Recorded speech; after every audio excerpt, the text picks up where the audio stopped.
அன்பான ஆசிரிய பெருமக்களே, நான் உங்கள் பொய்யாமொழி பேசுகிறேன். இப்போ நீங்கள் இன்றைக்கி பார்க்க போகிற வீடியோ எப்படி தினமலர் பேப்பரை படிக்கிறது. இன்றைக்கி நீங்கள் பார்த்துருப்பீங்க, வாட்ஸ்அப்பில் நிறையா பேப்பர்லாம் வந்துக்கிட்டு இருக்கோம், ஷேர் பண்ணிக்கிட்டு இருப்பாங்க. அதை எப்படி டவுன்லோட் பண்ணுறது அப்படிங்கிறது தான் இந்த வீடியோ. இப்போ நீங்கள் epaper.dinamalar.com அப்படின்னு சொல்லிட்டு உங்களுடைய ப்ரௌசரில் டைப் பண்ணுங்கள். இந்த மாதிரி ஒரு பேஜ் ஓப்பன் ஆகும். இதில் பார்த்தீங்கன்னா ஃபஸ்ட்டு பேஜ் உங்களுக்கு ஓப்பன் ஆகிருக்கு. இப்போ நீங்கள் அடுத்த பேஜ் போகணும் அப்படின்னா இந்த இதை தொட்டிங்கன்னா போதும், அடுத்த பேஜ் ஓப்பன் ஆகிடும். இப்படியே ஒவ்வொரு பேஜாக என்ன செய்யலாம், தொட்டு பார்க்கலாம். இன்னும் இதில் மூவ் பண்ணி போகிறதுக்கு இந்த ஆரோ கீ இருக்குது பாருங்கள், இதை தொட்டிங்கனாலும் நீங்கள் உள்ள ஒவ்வொரு பக்கமாக படிக்கலாம். இப்போ வேறு மாவட்டத்தை சேர்ந்தவர்கள் அவர்கள் மாவட்டத்தில் உள்ள பக்கத்தை படிக்கணும் அப்படின்னு நினச்சிங்கன்னா இந்த மேலே இந்திசிசின்னு இருக்குது பாருங்கள், இதை கிளிக் பண்ணிங்கன்னா இப்படி ஒரு கருப்பாக ஒரு பேஜ் ஓப்பன் ஆகும். இதில் பார்த்தீங்கன்னா சிவகங்கை, ராமநாதபுரம் இப்படி நிறையா பேஜ் ஓப்பன் ஆகிக்கிட்டே இருக்கும்.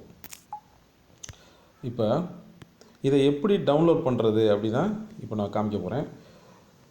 இப்போ பாருங்கள், சேவ் பிடிஎஃப்னு இருக்கா, இதை தொடுங்க. அந்த பக்கம் பிடிஎஃப் ஃபைலாக ஓப்பன் ஆகும். இந்த பக்கம் ஓப்பன் ஆயிடுச்சு பிடிஎஃப் ஃபைலில். இந்த மேலே ஒரு 3 டாட்ஸ் இருக்கு பாருங்கள், அதை தொடுங்க. இப்போ டவுன்லோடுங்கிறத கிளிக் பண்ணுங்கள். உங்களுக்கு இந்த பக்கம் டவுன்லோட் ஆக ஆரம்பிக்கும். இந்த பாருங்கள், டவுன்லோட் கம்ப்ளீட். அதை நீங்கள் தொட்டிங்கன்னா உங்களுக்கு அந்த பக்கம் ஓப்பன் ஆகும். அவ்வளோதான், ரொம்ப ஈஸியாக இருக்கா? இதே மாதிரி நீங்கள் டவுன்லோட் பண்ணி படிங்க நண்பர்களே. வணக்கம்.